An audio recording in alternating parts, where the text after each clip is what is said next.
Vamos lá, página 12. Alguém aqui está sem apostila?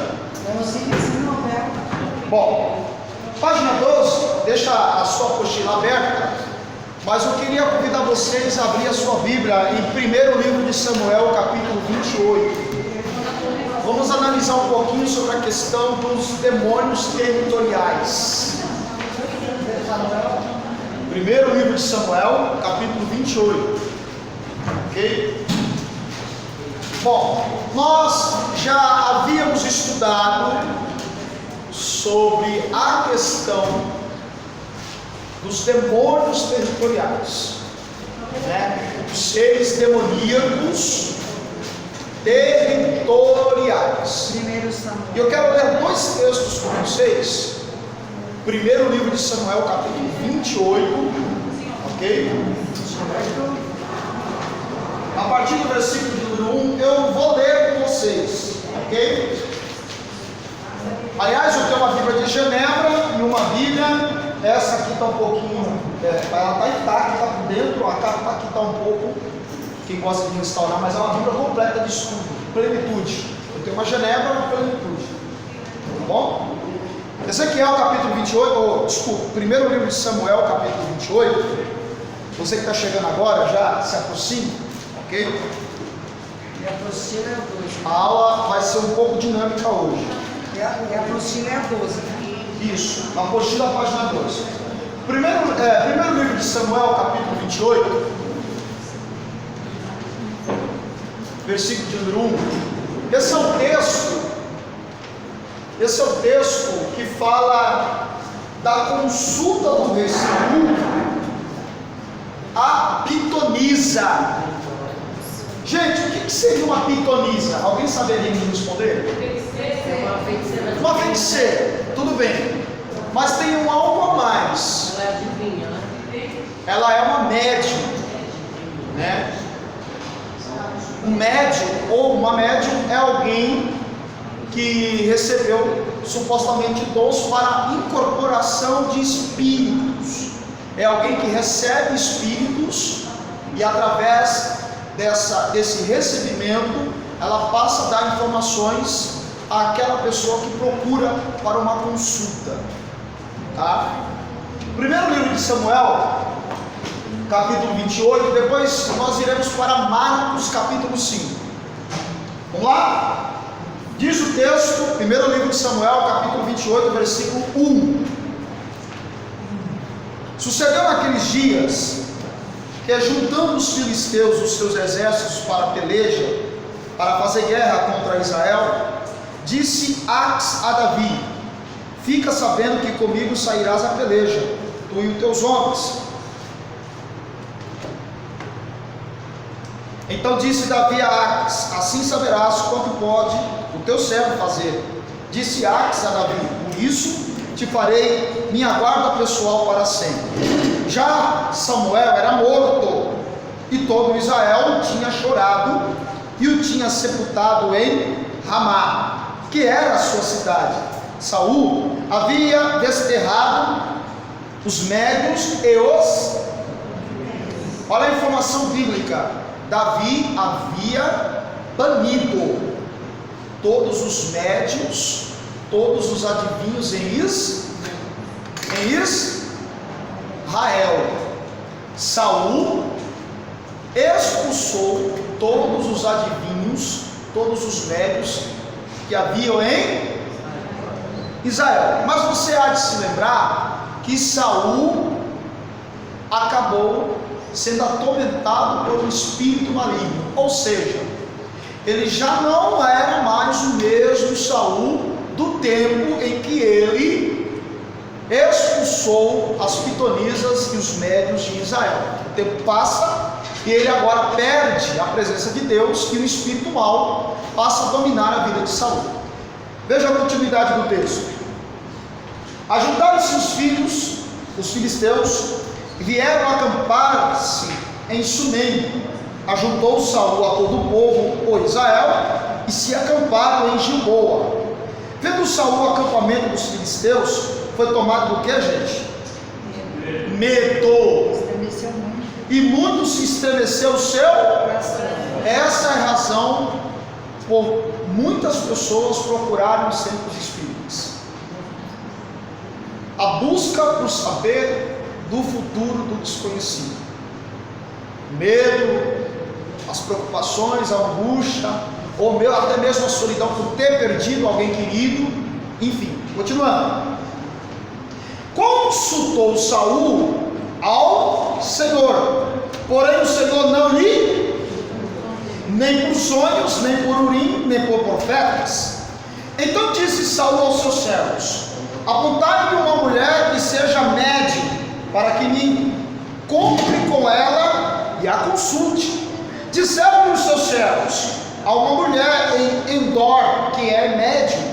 Saul disfarçou-se, vestiu outras roupas e se foi, e com ele 2 homens. E de noite chegaram a mulher e lhe disse: peço-te que me adivinhes pela necromancia e me faça subir aquele que eu te disser. Respondeu-lhe a mulher: bem sabes o que fez Saul. Ou seja, ela não sabia que estava falando com Saul, porque Saul estava disfarçado. Respondeu a mulher: bem sabes o que fez Saul, como eliminou da terra os médios e adivinhos. Por que, pois, me armas ciladas a minha vida para me matares?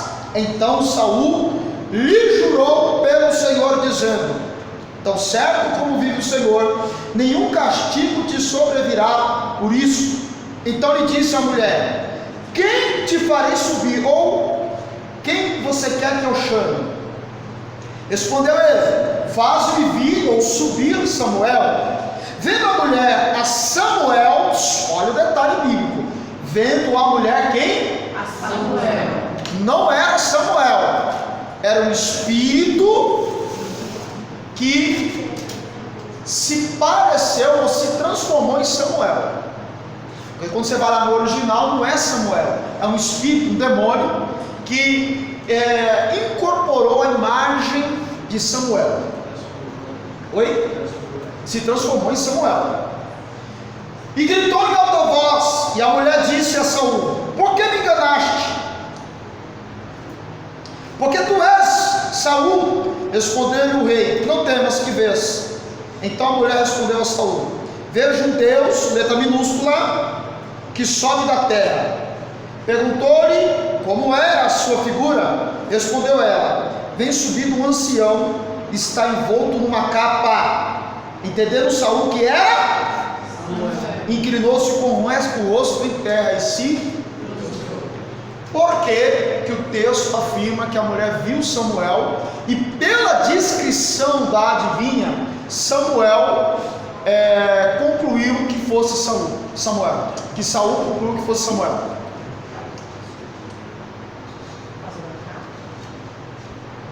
A mulher percebeu que a mulher deu informações precisas da característica de quem Samuel queria que a mulher trouxesse, ou o espírito. A mulher deu a descrição exata de Saul. Você não vai ver Saul dando a descrição. Você não vai ver Saul dizendo assim: mulher, eu quero que suba Samuel, e Samuel é assim, tem cabelo grisalho, é o Senhor. Você não vai ver Samuel dar essas informações, mas a mulher vai dar informações precisas.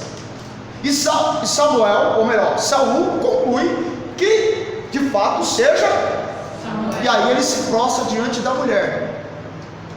Gente, isso, tecnicamente chamando, quem for ler esse livro aqui vai saber sobre demônios territoriais. Tecnicamente falando,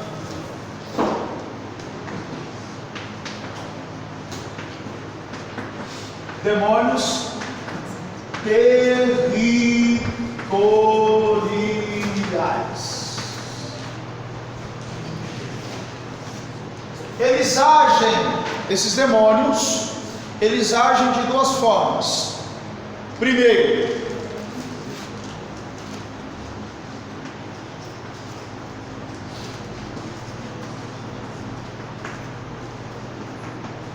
eles atuam fortemente dentro do espiritismo.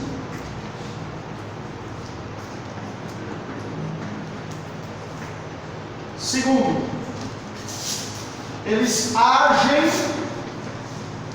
em determinada localidade. Determinada localidade. Então, aqui nós temos dois aspectos sobre a questão demônios territoriais. Eles atuam fortemente no espiritismo, e o exemplo que nós temos é a consulta de Saul a médium. Eu vou lhe explicar por que ele atua no espiritismo. E nós temos uma segunda ação demoníaca desses demônios territoriais, que ele age em determinada localidade. Olha só. Primeiro, esses demônios atuam fortemente no espiritismo. Mês que vem, ou a partir da semana que vem, nós iremos estudar seitas e heresias, apologética, tá? Quando nós formos estudar sobre espiritismo, você vai ver que lá no espiritismo existem duas vertentes: o espiritismo alto e o espiritismo baixo. Bom, qual é a diferença? O espiritismo alto é o espiritismo doutrinário, é o espiritismo sistematizado ou organizado. As doutrinas são doutrinas elaboradas por Allan Kardec. Você vai ver o espiritismo alto muito forte na mesa branca, né? Mesa branca. Quando você vai para o espiritismo baixo, aqui nós já entendemos que se trata de religiões que não têm a mesma patente do espiritismo alto. Eles atuam de forma não organizadas, como o espiritismo alto, como na mesa branca. Porque o espiritismo alto, principalmente baseado na mesa branca, eles têm doutrinas, eles têm ensinamentos, eles têm escolas, eles têm colégios, eles têm faculdades. Já o espiritismo baixo não é tão sistematizado e tão doutrinado como o espiritismo alto. E aqui está as religiões tidas como afro-brasileiras ou africanas, como Umbanda, Quimbanda, Candomblé, Vodú, Magia Negra, bruxaria, feitiçaria, tidos como espiritismo baixo. E tanto um como o outro se utiliza dessa prática de consultar espíritos. Eu já expliquei que demônios não são espíritos, ainda que utilizemos o verbo espírito, ou até a Bíblia use o termo espírito para falar de demônios. Eu já expliquei aqui que demônios, na verdade, são anjos caídos. E aqui, dentro desses anjos caídos, podemos ter toda a hierarquia: serafim, querubim, arcanjo, anjo, entendeu? E essa consulta a mortos, a espíritos de mortos, ou pessoas que morreram, é condenada por Deus na palavra. Deus proibiu toda sorte de adivinhação, de consulta a mortos ou a espíritos. É uma prática abominável aos olhos do Senhor.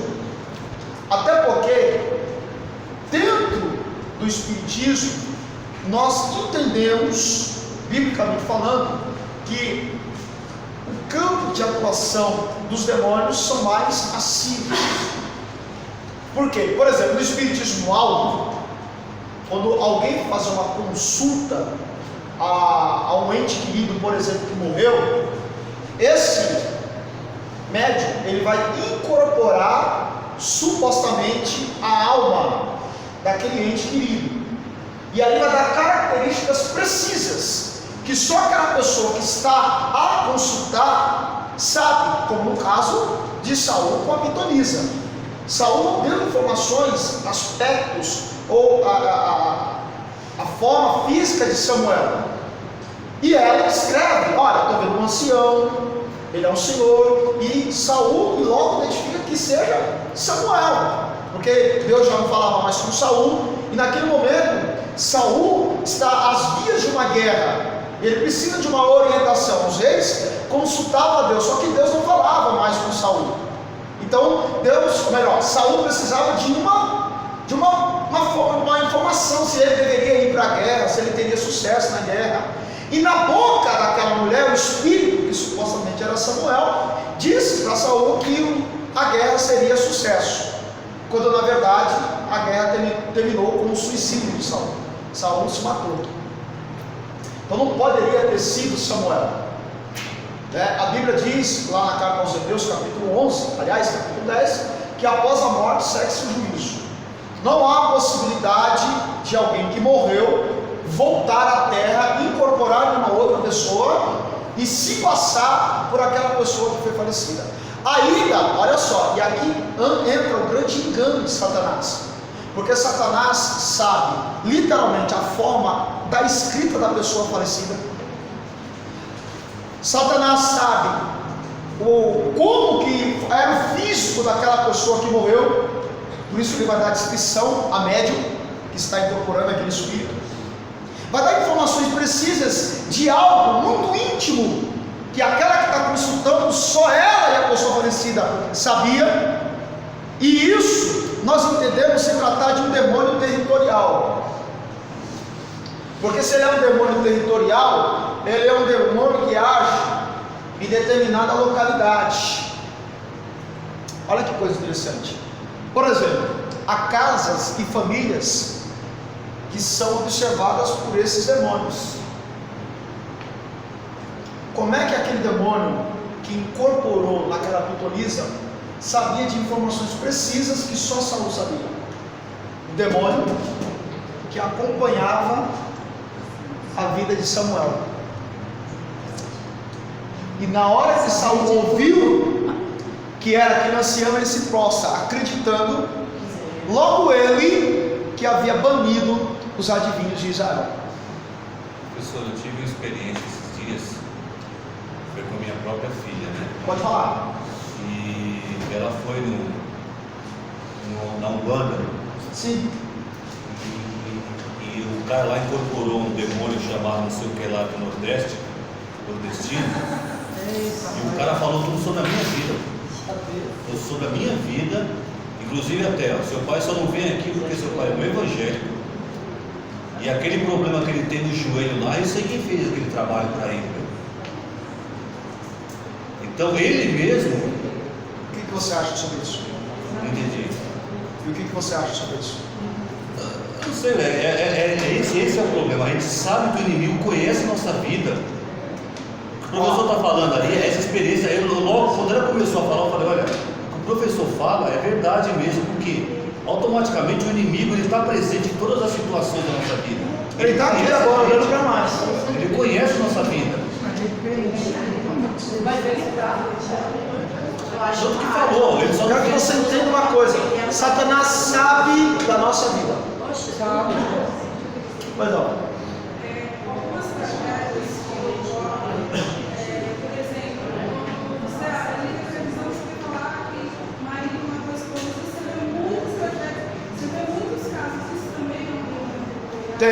Sempre tem a atuação.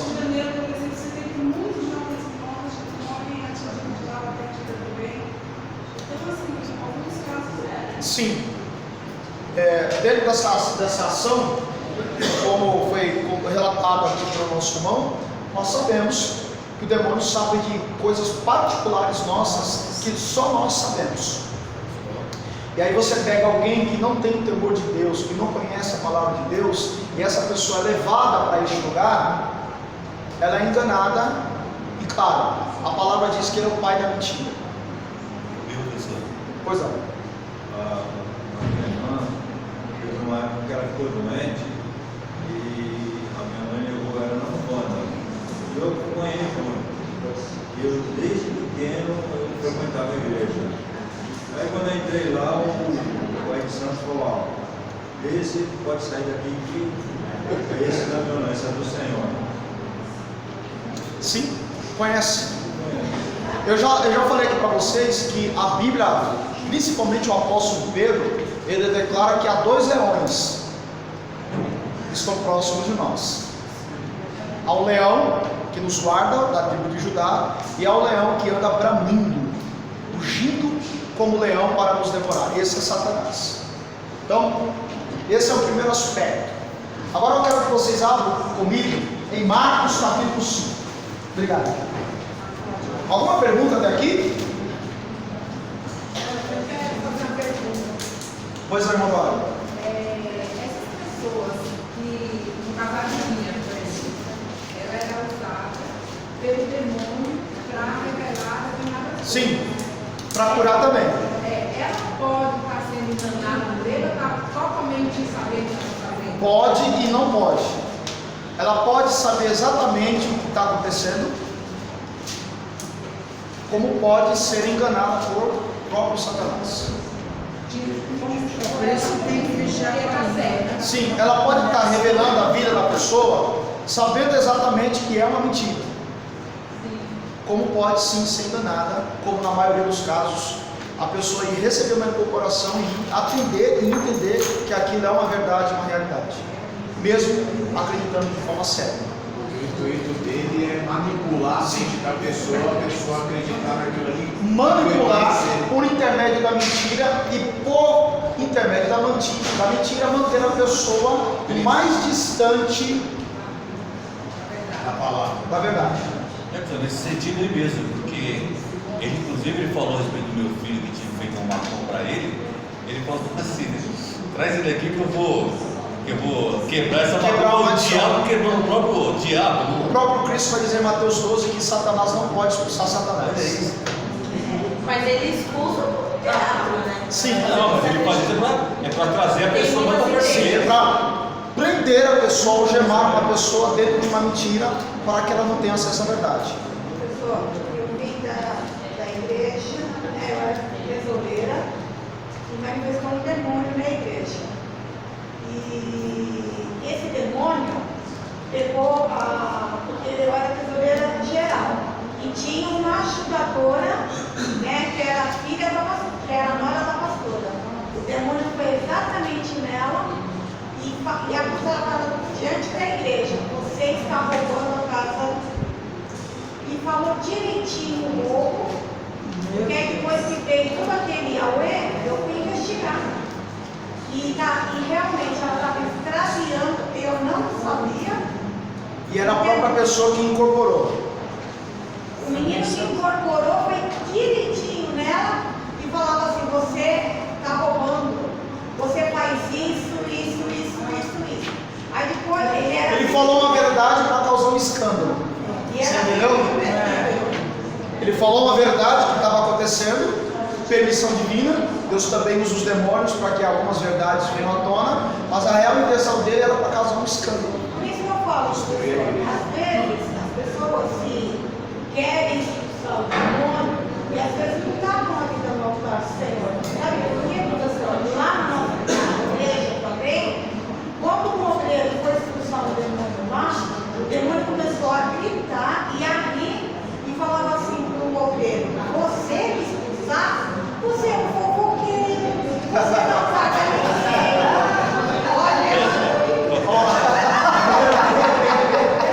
Ele falou que fofoqueiro comprava e não pagava para ninguém. O diabo desmascarou o obreiro. Aí ele estava bem bagunçado. Ó, eu sei que cada um tem uma experiência para contar, mas isso aqui não é o. É coisa séria. Não é. Se nós podemos até ouvir os amados. O que ela falou é sério. Porque a pessoa que tem a vida normal, ela falou.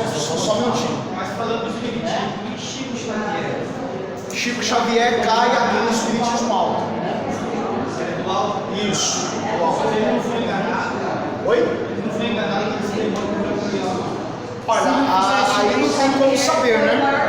Não há como saber se ele fazia as coisas de ele forma. sabia o que estava fazendo. Não dá para saber. Não dá. Aí é muito particular, né? Aí é só Deus que sabe mesmo. Bom, para nós encerrarmos esse assunto, uma vez, eu trabalhei com um pastor, numa linha de produção, e ele estava passando por uma crise financeira muito grande. Ele era um homem temente a Deus.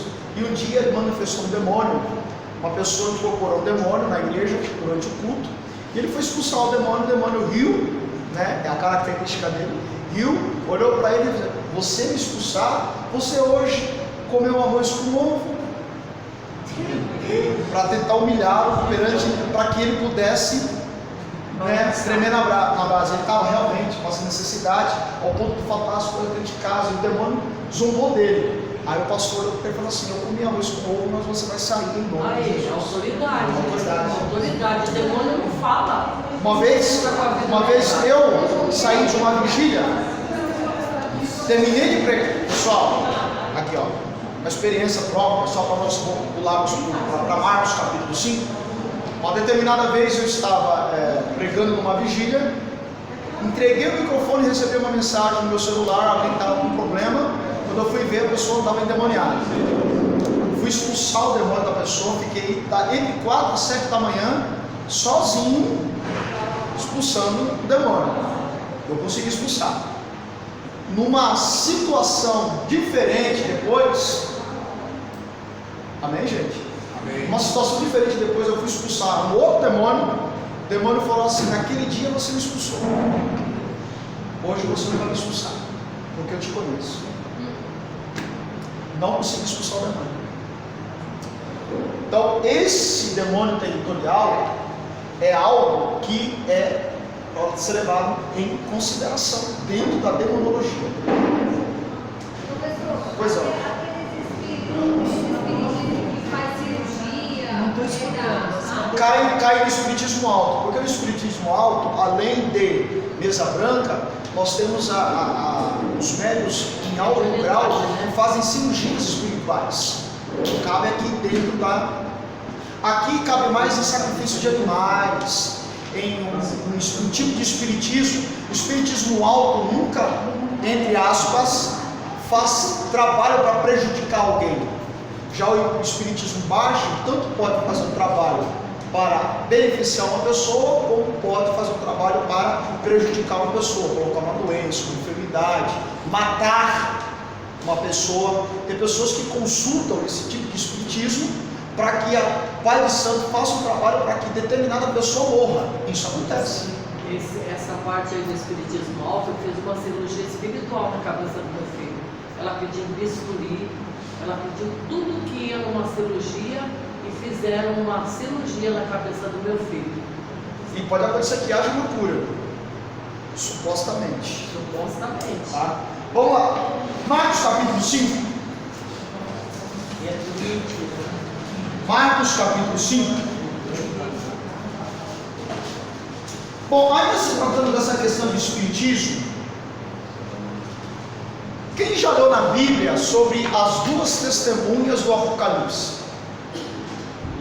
Apocalipse capítulo 11. O texto diz que duas testemunhas descerão do céu ou aparecerão em Jerusalém durante o período da grande tribulação para testemunhar e pregar o Evangelho. Duas testemunhas, dois homens. que eles desceram para alertar e ajudar os que estavam pregando na Sim, sim. A dúvida que surge há muitas pessoas que afirmam que essas duas testemunhas seriam Enoque e Moisés. Elias e Moisés. Por quê? Enoque foi tomado. Há bastante estudiosos que acreditam serem Elias e Moisés. Por que Elias e Moisés? Pelos sinais e prodígios que eles farão na grande tribulação. Por exemplo, um das duas testemunhas fará fogo cair do céu. Quem é o profeta do Antigo Testamento que fez cair fogo do céu? Das duas testemunhas transformará água em sangue. Quem é que fez isso no Antigo Testamento? Bom, acreditamos, né, a teologia, a opinião majoritária dos teólogos acredita que sejam Elias e Enoque, não Elias e Moisés. Ainda que aquela testemunha faça sinais que Moisés fez no Antigo Testamento. Por que eu estou dizendo isso? Porque se eu disser e acreditar que seja Moisés, por um daqueles fazer sinais e prodígios que Moisés, ou semelhantes que Moisés fez lá no Egito, eu tenho que acreditar na teoria do Espiritismo. Por quê? Porque o texto deixa claro, em Deuteronômio 34 e em Judas, que Moisés morreu. Deuteronômio 34 diz que Moisés morreu. Judas diz que o arcanjo Miguel lutava com Lúcifer pelo corpo de Moisés. Então Moisés morreu. Se eu disser que será Moisés que descerá junto com Elias na grande tribulação, então eu estou abrindo brecha para o Espiritismo, porque é justamente esse texto que os espíritas utilizam para defender a sua doutrina. Não pode ser Moisés, porque Moisés morreu, e nem biblicamente, e nem Deus declarou na sua palavra que o morto voltaria à terra. Isso é doutrina espírita. Não pode ser Elias. Nós acreditamos ser Enoque. Por que Enoque e Elias? Porque foi os dois únicos personagens do Antigo Testamento que foram para a eternidade, estão no reino celestial, estão no habitat de Deus, sem passar pela morte. Enoque foi tomado por Deus, e Elias foi levado num redemoinho. Ele não foi arrebatado numa carruagem.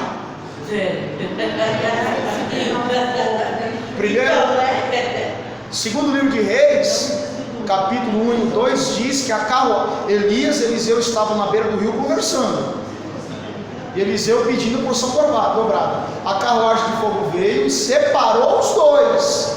Quando houve a separação, veio o redemoinho e levou Elias. Então não foi a carruagem de fogo que levou Elias, foi o redemoinho. Então os dois foram para a eternidade, perfuraram o habitat natural de Deus sem passar pela morte. E nós acreditamos que fora o arrebatamento não há salvação se não for por meio da morte. E olha só, Elias e Enoque não morreram.